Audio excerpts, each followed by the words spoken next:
तो दोस्तों आप सभी लोगों का स्वागत है। आज मैं आप लोगों के लिए सामान्य जानकारी के 50 महत्वपूर्ण एवं बहुत ही इंपॉर्टेंट क्वेश्चन लेकर के आया हूँ, जो कि आप लोगों के एग्जाम में 100% आने वाले क्वेश्चन हैं। तो चलिए हम बढ़ते हैं अपने क्वेश्चन की ओर। सरकार के व्यय, कर कराधान और उधार लेने से संबंधित नीति क्या कहलाती है? जो सरकार के व्यय एवं कराधान और उधार जो लेने की संबंधित नीति जो कहलाती है, वह कहलाती है हमारा राजकीय राजकोषीय नीति। राजकोषीय नीति जो जो कहलाती है वह सरकार के व्यय, कराधान और उधार लेने वाली जो नीति होती है वह राजकीय कोषीय नीति कहलाती है। चलिए बढ़ते हैं हम नेक्स्ट क्वेश्चन की ओर।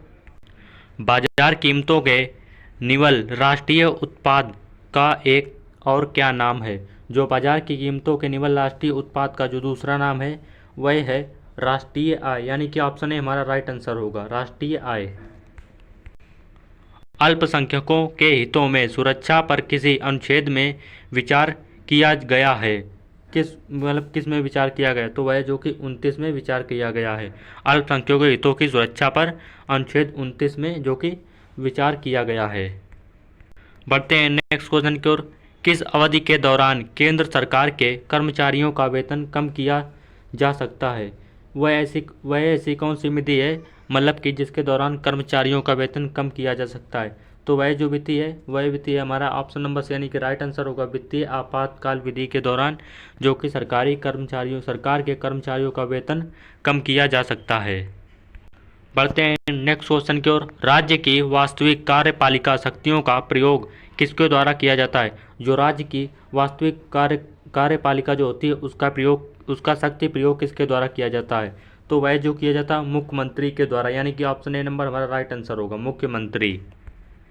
बढ़ते हैं नेक्स्ट क्वेश्चन की ओर। उच्च न्यायालय का मुख्य न्यायाधीश पालघाट निम्नलिखित में से किन राज्यों को जोड़ता है? जो पालघाट है वह किन किन राज्यों को जोड़ता है?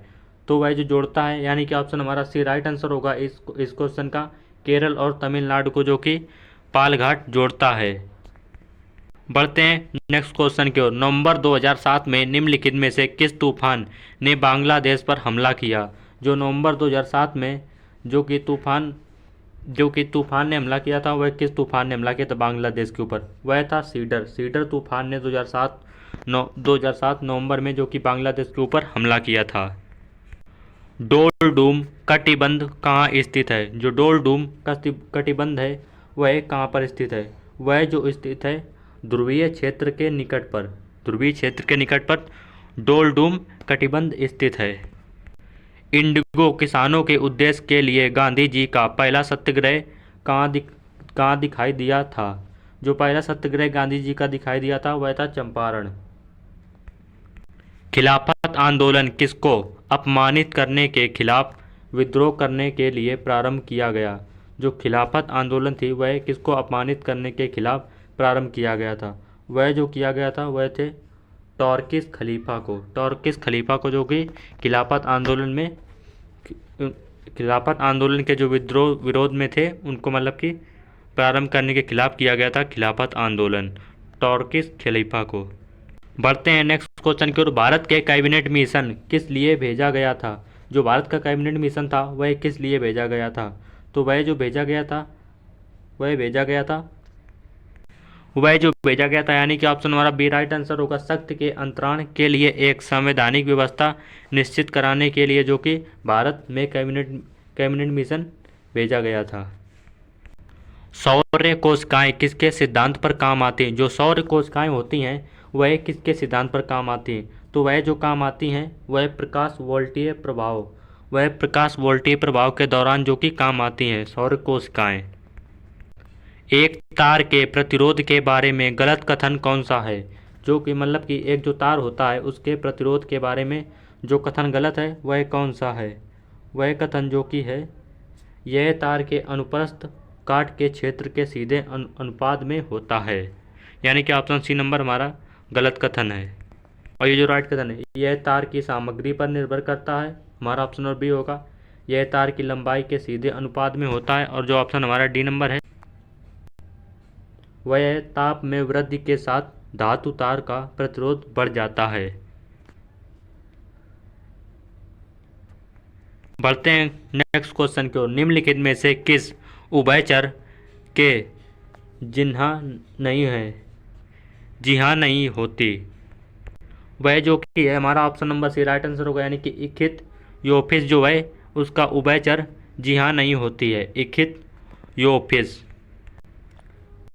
ह्यूमस किसका एक प्रकार है, जो ह्यूमस है वह किसका एक प्रकार है, तो वह जो प्रकार है, तो जो हमारा इसका राइट आंसर होगा वह होगा हमारा ह्यूमस जो है मृदा के क्षयमय जैव का जो कि प्रकार है। ह्यूमस जो है मृदा के क्षयमान जैव का प्रकार है। समुद्र में पादप कितनी गहराई तक प्रतिबंधित होते हैं, जो समुद्र में पादप होते हैं वह कितनी गहराई तक प्रतिबंधित होते हैं, वह जो प्रतिबंधित होते हैं 200 m तक, यानी कि जो समुद्र में पादप होते हैं वह 200 मीटर तक प्रतिबंधित होते हैं। मीनामाटा रोग किसके कारण उत्पन्न होता है, जो मीनामाटा रोग होता है वह किसके कारण उत्पन्न होता, तो वह जो उत्पन्न होता है पारे के कारण, पारे के कारण मीनामाटा रोग उत्पन्न होता है। पृथ्वी के वायुमंडल में कितनी ऊंचाई तक गैसों का आवरण है, जो पृथ्वी के वायुमंडल में कितनी ऊंचाई तक गैसों का आवरण है, तो जो पृथ्वी की ऊंचाई में जो गैसें होती हैं 2000 किलोमीटर की ऊंचाई का जो कि आवरण है पृथ्वी के वायुमंडल में गैसों का 200 किलोमीटर। लौह अयस्क से लौह के विनिर्यास में कौन सी प्रक्रिया सम्मिलित होती है, जो लौह अयस्क के विनिर्यास में जो कि प्रक्रिया सम्मिलित होती है वह होती अपचयन प्रक्रिया। वह तत्व जो प्रकृति में नहीं होता लेकिन कृत्रिम रूप से उत्पन्न किया जा सकता है क्या है, जो कृत्रिम रूप में तत्व में जो कृत्रिम रूप में जो तत्व में उत्पन्न किया जाता वह है हमारा प्लूटोनियम ये जो कि तत्व में कृत्रिम रूप से उत्पन्न किया जा सकता है। रोम में स्टोर किए गए प्रोग्राम क्या कहलाते हैं, जो रोम में स्टोर किए गए प्रोग्राम होते हैं वह कहलाते हैं फार्मवेयर जो कि रोम में स्टोर किए गए प्रोग्राम फार्मवेयर कहलाते हैं।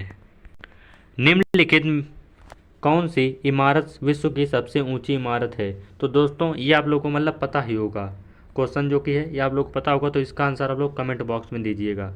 निम्नलिखित में से कौन सी विश्व की ऊंची इमारत, तुम्हारा पहला ऑप्शन है अफील टावर, दूसरा है बुर्ज खलीफा और तीसरा है स्टैचू ऑफ लिबर्टी और हमारा चौथा ऑप्शन है हमारा कुतुब मीनार। तो आप लोगों को इस क्वेश्चन का आंसर कमेंट बॉक्स में बताना है। कौन सा संघ राज्य क्षेत्र बालक बालिका अनुपात के सबसे निचले हिस्से पर है, तो ऐसा कौन सा संघ है, तो दोस्तों जो हमारा इस क्वेश्चन का राइट आंसर होगा वह होगा हमारा ऑप्शन नंबर सी, यानी कि अंडमान और निकोबार द्वीप समूह। यह जो कि संघ जो कि बालक बालिका के अनुपात में सबसे निचले हिस्से में है। सचिन तेंदुलकर ने 12 मार्च 2012 को एशिया कप में किसके सामने खेलते हुए अपनी 100वीं सेंचुरी बनाई, तो वह कौन सा देश था जिसके सामने मतलब सचिन ने विश्व में 12 मार्च 2000 एशिया में 12 मार्च और 2012 को जो सेंचुरी बनाई थी 100वीं सेंचुरी किस देश के सामने बनाई थी, तो वह जो देश है बांग्लादेश के सामने पूरे एशिया में सचिन तेंदुलकर ने 12 मार्च 2012 को 100वीं सेंचुरी बनाई थी। वराहमिहिर कौन क्या है, वराहमिहिर कौन और क्या भी हो सकता है, तो जो वह है वह खगोलज्ञ वराहमिहिर हैं।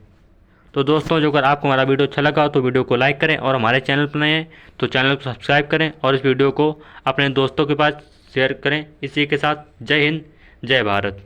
और हाँ, जो मतलब कि एक क्वेश्चन आप लोग को हमने कमेंट बॉक्स करने के लिए बताया तो उसका आंसर आप लोग ज़रूर कमेंट करके जाइएगा। इसी के साथ मिलते हैं हम लोगों को नेक्स्ट वीडियो के साथ में ऐसे ही एक